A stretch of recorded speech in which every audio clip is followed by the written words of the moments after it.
Hello and welcome to the Build Better Homes podcast. I am Royal Mortier and I am blessed to have in the studio my COO, John O'Shea. How are you, sir? I'm good, man. How are you? Oh, it's another beautiful day here. Kind of a crazy start to the week, but Feels like it. Looking back, yeah, what's been going on? you and I are both race fans. Oh yeah, Yeah, I'm on the East Coast, so Formula One started a little late for me, did. but I did watch it Sunday morning. And dude, watching Verstappen just slowly tick his way from 20th place all the way up on hard tires, mind you, while other people were running soft and mediums. I was just like, Yeah, my son and I were just sitting there, and he's like, Daddy, he moved up another place. Oh, he was so excited about it. yeah, he's pretty amazing. And the Mercedes, they qualified 1-2 and finished 1-2, and we were just laughing about Piastri not making it through his sighting lap. Yeah, you do have to wonder, and obviously it's a what if, right? Like Verstappen went from 20th to 5th, right? Yeah, Because he had a bad brake situation and didn't get a qualifier time during qualifying, but his lap times in practice were fantastic. yeah. So it's like, where would he have been at in the lineup had he not? And then where would he have gone from there? He would have got fresh air and been out in front. And I don't know if anybody's lapped anyone in Melbourne before in Australia, and I doubt multiple people got lapped. Did they get lapped on this track? Multiple people got lapped. I remember something about that. Maybe that's what I was thinking. But yeah, and I think Stroll had a car issue, and he actually wound up like 12 laps behind. Oh my! Okay, pushed him out there. And so, yeah, it was a good race to watch. It was a good one. Yeah. Just some great driving, fantastic driving. Yeah. Not any crazy wrecks, not anybody doing anything stupid. It's the season opener, right? Yeah, it was solid. It was solid. I'm excited about it. Seeing Audi and Cadillac, which was really odd. I think I sent it to you because I was 2 hours ahead. The manufacturer teams, Audi bought Sauber, and I think that's how they got their car in. And then the 11th team to the grid in like the entire Formula One lifespan, they've always had 10 teams, and now there's an 11th team, and it's Cadillac. Right. And they're running Ferrari motors, which is kind of crazy. So right. And what did we say? Red Bull's now running a Ford motor? That blew my mind. I was like, what? Ford's in the running now? And then, of course, there's Raptor commercials, when they're showing their commercials and stuff. But they're really trying to hit the American market big. I mean, the Netflix getting involved. I mean, honestly, their viewership and everything with the Netflix getting involved, the Miami and then Vegas. Did I hear they're at Austin? Is Austin one? Yeah, Coda is one of them. Yeah, Circle of the Americas. And that's on a bucket list. I know you've been talking about it to go there. But I honestly think that Ecclestone leaving and then them being acquired by an entertainment company, I don't remember the name, but I'm pretty sure Formula One sold to an entertainment company, and they've now, like you said, partnered with Netflix. They're doing that Drive to Survive, and just the exposure on the U.S. soil with the 2 or 3 races in the U.S. is just huge. It's kind of blowing up again.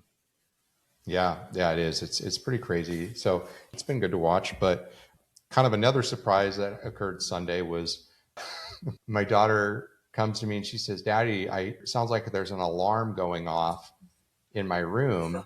And so I go in her room and I immediately know what it is. And I just, kind of sunk my head. It was late night Sunday. So where we're at in Florida, and most of Florida is just flat. And so our sewer systems are pressurized, right, to get everything to the individual lift stations and to drawn a blank. Is this the storm, the sandstorm? The wastewater treatment plant. Thank you. That's what I was looking for. The long name for where they process the poop. So what we have at our residence is basically, just imagine like one of those big drums, like poly drums that you would see like hauling chemicals or something like that. And that's dug in the ground, and everything from the house dumps into that. And then at the bottom of that, there's basically a sump pump and like a high level garbage disposal. Right. And so it's called a grinder pump, and it basically grinds everything up, shoves it in the line, pressurizes it to get into the sewer line. Well, if that tank fills up, it trips an alarm, and that's the alarm that we were hearing. And so I go out there and I see it and I try to reset it and nothing's resetting. And we just moved into this house a few months ago. And my last house, I would have to go out and service it about once a year. I'd drain the whole thing out, scrub it out, make sure everything was running right. Well, I typically did that in the spring. We're just now getting the spring. All the rain just stopped. So I haven't even done that to this one yet. Sure enough, so when that happens, right, everything kind of comes to a halt, right? So you're trying to conserve water because you don't want to overflow this thing and turn it into a big cleanup mess. So we have been conserving water, and I've gone back to my infantry days of washing myself with baby wipes, and I haven't shaved yet, but we did get it fixed just a few hours ago. They got it fixed. They got it all up and running. We've been so busy, I didn't have a chance to jump in the shower. So if I look a little shiny in the video, that's why. The baby wipes, they do a decent job, but still a little rough. Yeah, I think not having water, you don't realize it until you're either out in your RV and you run out. But then at home, if you run out of water, you realize how much you really are dependent on that. I mean, indoor plumbing and water are like two things that are massively important. Oh, yeah. Huge. So that was an unexpected surprise on Sunday. So we just had to deal with that. Yeah. No fun with the family. Yeah, no fun, but now we're good. Now we're up and running. Everybody can shower. What was it? And Meet the Parents, yellow, let it mellow, brown, flush it down. Yes. Right. We're still working on that with our 3-year-old. There you go. Yeah. There you go. But anyways, so today we've got some things that have come across our table that, we try and stay out of things politically, but we are going to discuss about some things that happened in regards to some bills and actions that do affect home ownership and the cost of home ownership that I think are important for people to know and understand what's occurring at a federal level. And some of them are for the good, some of them are for the not so good. So we really just kind of want to provide the information to the public, and you guys can take that information how you feel. We're just trying to inform. We're trying to educate. So just very much like our technical topics, talking about engineering, this is things that are happening politically that are brought to our attention by the National Association of Home Builders or our local home builders, and really do affect everybody from the first-time home buyer, the low-income person that's trying to get to be a home buyer, to people that may even have investment properties and own multiple homes. So this is a all-around discussion on 3 specific items that have occurred, and we'll just kind of dive into it. So the first one is there's what's called the International Energy Conservation Code. The IECC 2021. The 2021 IECC. That basically dictates or provides guidance or requirements of things that are supposed to be implemented into new homes to meet a conservation code. Now, the thing with the ICC codes, or whether it's the IBC, the IRC, which stands for the International Building Code, which applies to commercial, or International Residential Code for residential up to 4 family, the jurisdiction or the state can choose whether or not they want to adopt it, whether or not they want to implement it. And the IECC actually hasn't been adopted by many states. It's just something that is guidelines or recommendations almost, but it is all dealing with things to make a home more energy efficient.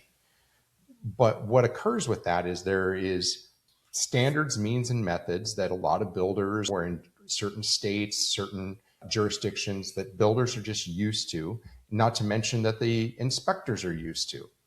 And what was occurring is the HUD, so the Housing and Urban Development, which is a federal agency, and the Department of Agriculture, USDA, they provide certain types of low-cost loans for people that maybe are trying to become a first-time homeowner, or trying to build in maybe areas that are very devoid of housing and they need housing, they need rejuvenation with population. So there's incentivized loans for these areas. what was occurring is basically HUD and USDA were saying, you can get our loans, but now that home has to be built to the 2021 IECC regulations. This is the issue. These are federal, mind you. These are all federally backed loans. Right. Federally backed loans. And then they're saying, hey, regardless of what the jurisdiction or the state has adopted for energy code requirements, we are saying that if you are going to use our loan, you have to build to these standards. So here's the difficulty with this. And we've discussed this about certain state-specific energy codes. A lot of the savings that come from that they discuss with these energy codes are theoretical, and they have an extremely high ROI, meaning the amount of energy savings that this thing takes versus its cost, it would take decades, even into centuries, in order to recoup the cost of what it costs to implement. Okay, so let's just stop right there. So I'm just going to clarify. So basically, if these rules and regs cause a builder to, say, add 10% to, it's not going to be that much, 5% to their cost, let's say $15,000 to $30,000. And they have to pass that through to the consumer who's going to then spend that money. And then the difference between the amount that energy, the savings that energy is creating in dollars and cents as it relates to their utility bills. Correct. And so that portion, that delta from the difference in efficiency would take 90 years to earn it back and break even for executing on that. Right. And that's what they were finding was essentially was per house. So they were saying, hey, you have to implement these things, as you stated, an added expense somewhere around $20,000 to an average single family. And this also applied to multifamily projects. That's huge. Right. And then they're saying, and that's per door. That's $10,000, $15,000, $20,000 per door. Yeah. So say you're doing a 20 or 30 unit apartment complex. Let's do round numbers, right? So 10,000 a door, right? You're doing 20 doors. So I just added $200,000 to my base build cost to an apartment complex that I'm trying to make affordable, right? Yeah. Just to implement these things. And I'm not going to see that delta in savings on energy. I'm not going to see that for 90 years. Meanwhile, the service life on a lot of this equipment, we have found actually has come way down because it's running more energy efficient. Yeah. So we're seeing HVAC equipment, water heaters, stuff like that, that we used to get maybe at least 10, 15, 20 years out of. Yeah. We're seeing a reduced service life of 5 to 7 years. Yeah. So then the question becomes that I brought to the table is, how much are we actually saving if we're expending the energy to build an entire new unit that has a service life of half, 1/3, a quarter of something that maybe wasn't quite as energy efficient? So, and as an owner, if I'm spending $20,000 more a door, I'm going to pass that on to my renter or my buyer, and it's going to affect affordability massively. Right. Well, because everybody's arguing about affordability right now. Oh yeah, everybody is. You know, there hasn't been a single thing that government touched that doesn't cost more as a result of it. Balancing affordability and carbon footprint, the long-term longevity of, or the efficiency, I guess, of maybe the units and the longevity of the carbon footprint and reducing it versus the cost and the immediate out-of-pocket is kind of a hard balancing act. Right. It is. It's huge. There is a balance, right? And I think what occurred in this situation is there is already an existing energy conservation code that most people are used to.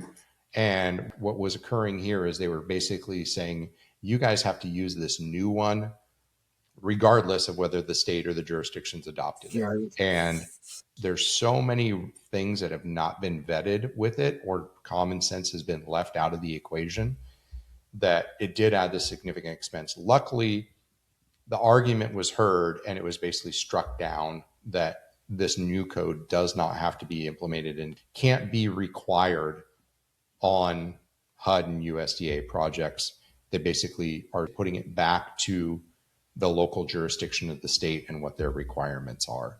So overall, I believe that's a win, because if you go out of the envelope of what the builders and the inspectors know, there's going to be errors, right? There's a learning curve with this stuff. There's understanding it, and then there's implementing it and overseeing it. And so if you go in and you're just saying, hey, you guys have to use this code that you have no exposure to, you have to use materials that you haven't worked with, you have to order equipment that you've maybe never installed, and by the way, we want this to be affordable. There's going to be added expense, not just in the equipment side of it, but the installation. There's going to be errors, and your inspectors, who are supposed to be able to know this stuff, if the jurisdiction and the state hasn't adopted the code, the inspector doesn't know. They haven't been trained on it.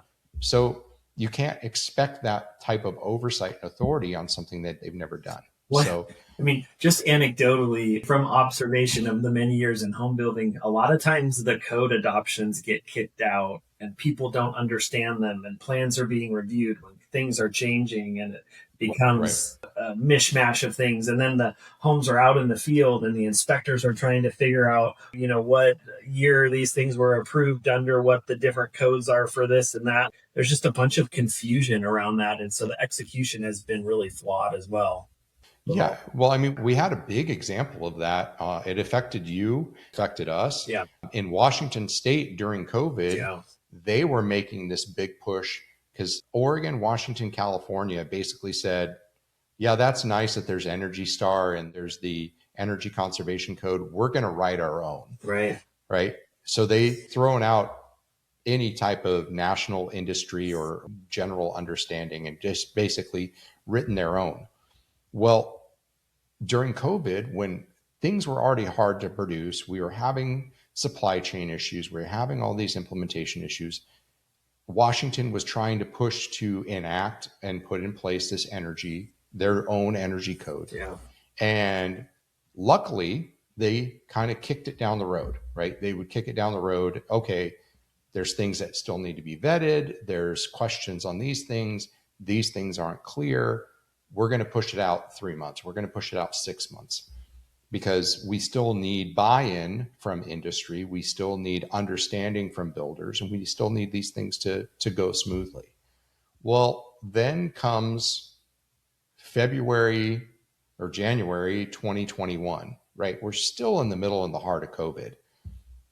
In December, they had decided, hey, we're going to push these energy requirements off and not implement them until June or July. Right. Well, then in the middle of January, and I remember this specifically because I know where I was at when I got the call, the governor of Washington, in all of his wisdom, came in and basically said, I don't care. These go into place February 1st, period. And that was it. Overruled all of the experts, all of the Home Builders Association, everybody, and just said, we don't care. We're putting these energy conservation codes in place, regardless of what industry buy-in is, regardless of anything. And what did we see? We saw massive delays in production of the homes. We saw cost of the homes fly through the roof. The energy code was specifying products and specs that the manufacturers could produce about one. I think the water heaters they were asking for. Yeah. There was a manufacturer and they could produce 1 to 2 a day. The builder I was working for, we had multiple homes finished in every single subdivision with no garage door and no water heater and no HVAC unit, I think.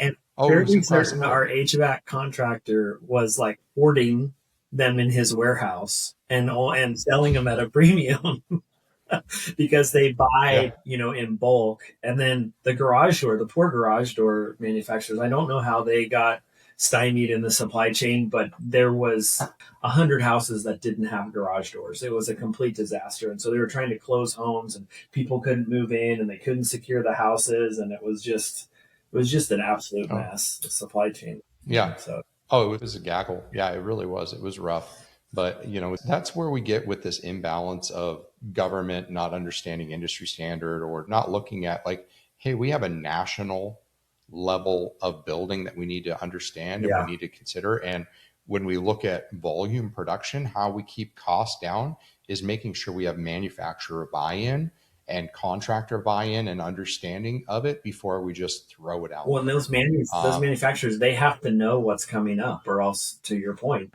they won't be able to supply the market. They'll under or overshoot it, and then it'll be very devastating. Yeah, manufacturers need time to develop the production lines, right? Yeah. A new production facility for some manufacturers is $1 billion investment, right? You can only spend $1 billion on a new production facility so fast. You can only fit so many people and so much equipment on that job site until it's maxed out, right? It takes time to develop that. So I believe common sense won out here on this push off the new IECC. And I hope it continues to win. This is a win, I think, for people who, especially that are looking at HUD and USDA loans to become first-time home buyers. This is definitely a win for them. Yeah. Well, it's a perfect segue to talk about some of the other federal housing reform bills that are in play. The NAHB keeps emailing us. I know you see them, every morning about the Road to Housing Act and the 21st Century Act. So the 21st Century Act is, it's a housing reform bill that's designed to increase housing supply and reduce regulatory barriers. So the red tape, the permit review times, let's say, or, quicker financing, or encouraging local zoning reform, or boosting the supply, that boosts the supply of like people being able to do ADUs and the middle housing stuff.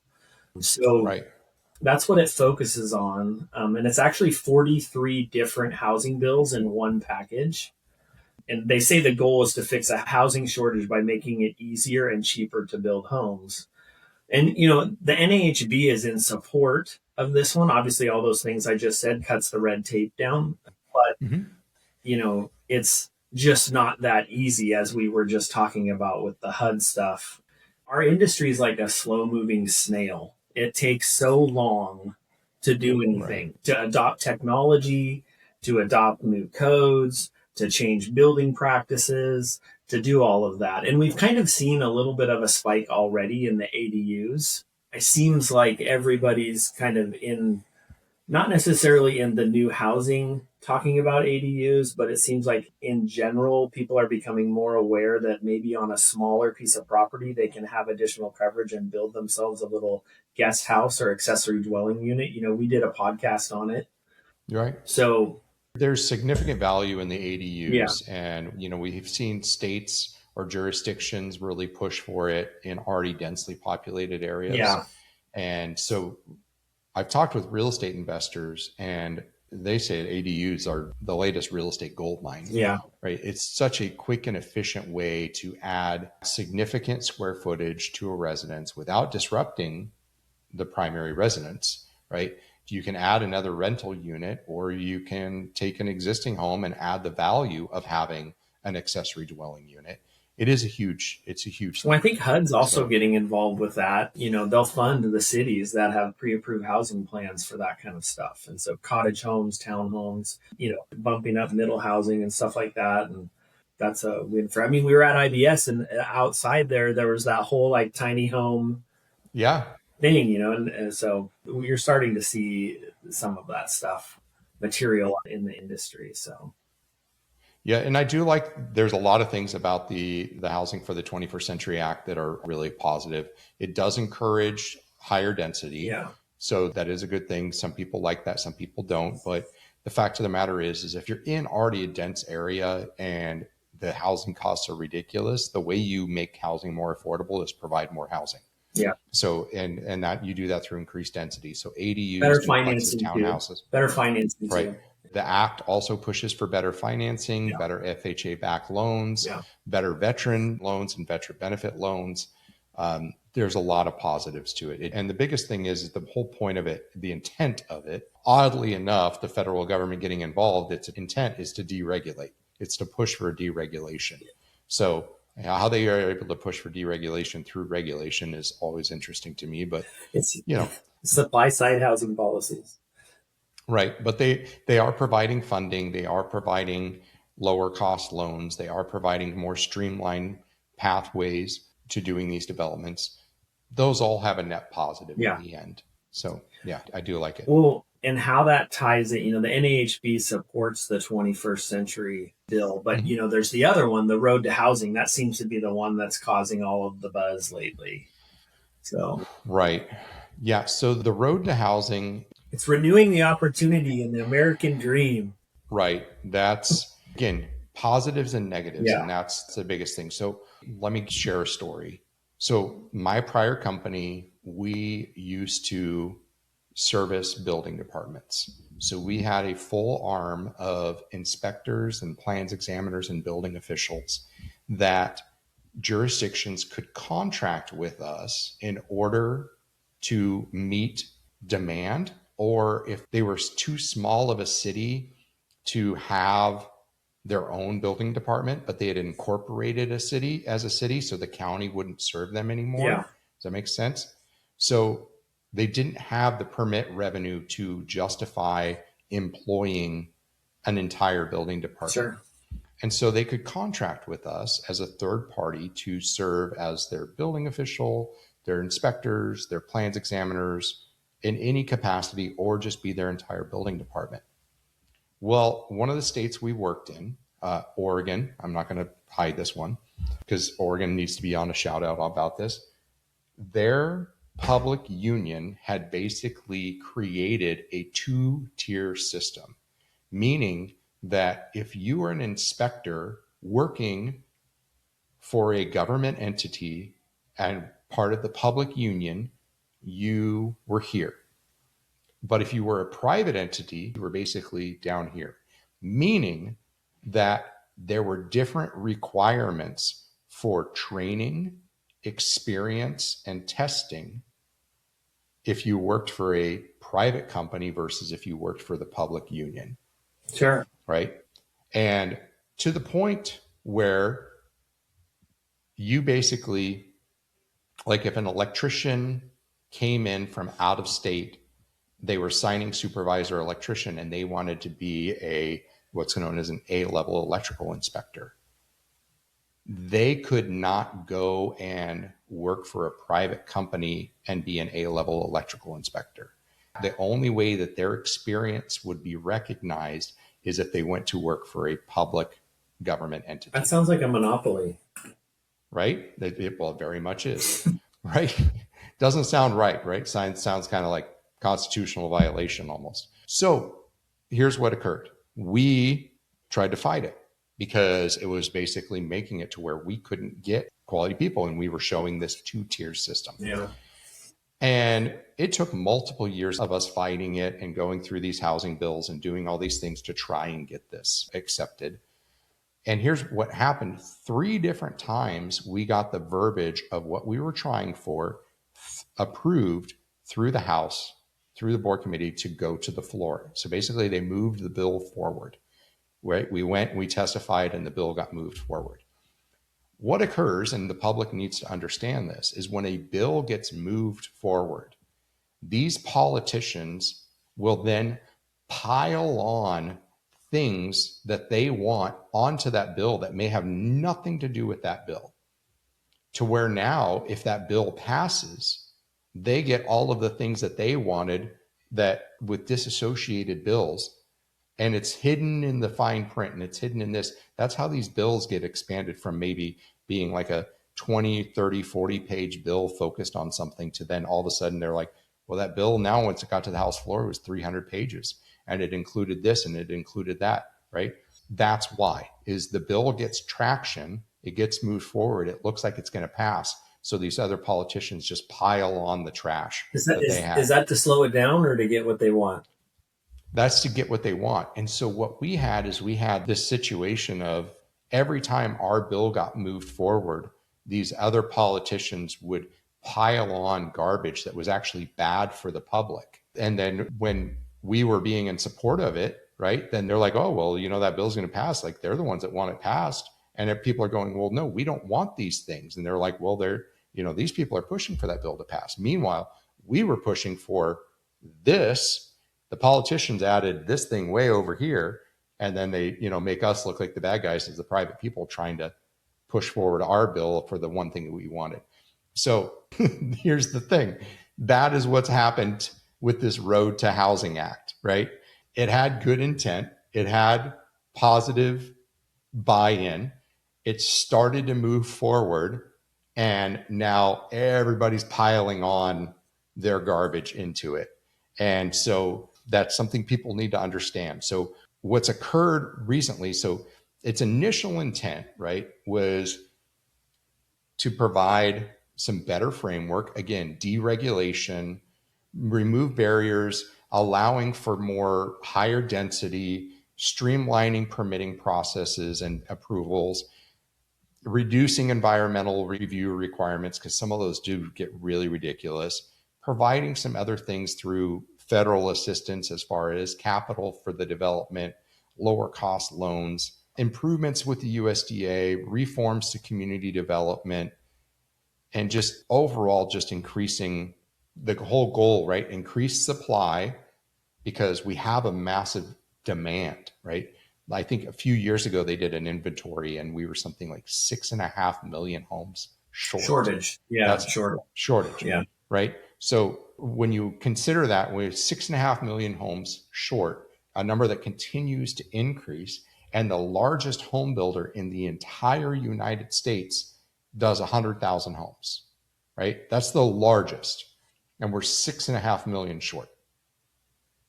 Okay. We got a problem. Yeah. Right. And I mean, think about that. The largest home builder in the US does 100,000 homes. And give you a comparison, going from number 1 to number 5, we go from 100,000 to 17,000. Mm-hmm. That's how quickly it drops off. Mm-hmm. So it's not like we have somebody doing 100 and somebody doing 95 right behind them. Like, no, it's a quick drop off.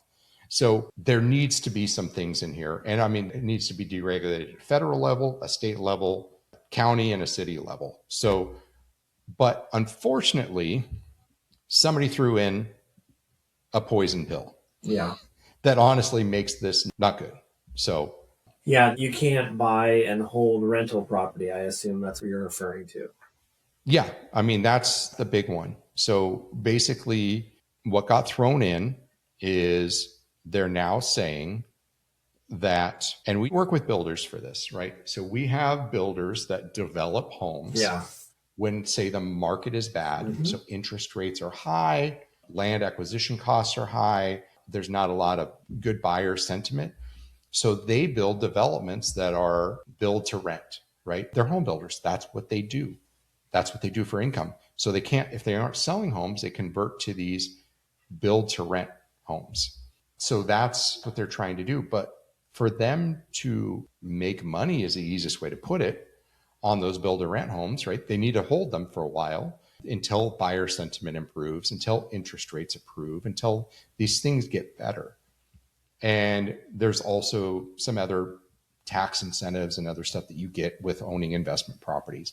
But what this pill does, the easiest way to put this, is it basically says anybody, any of these builders that have built to rent, whether that's part of their investment strategy, their growth strategy, whatever it is, the maximum they can hold their homes for is 7 years.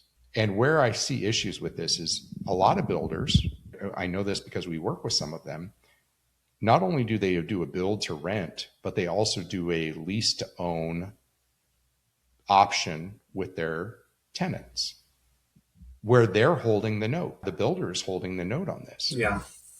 Right? They're trying to provide their buyer, their tenant, with a low cost option to get to home ownership.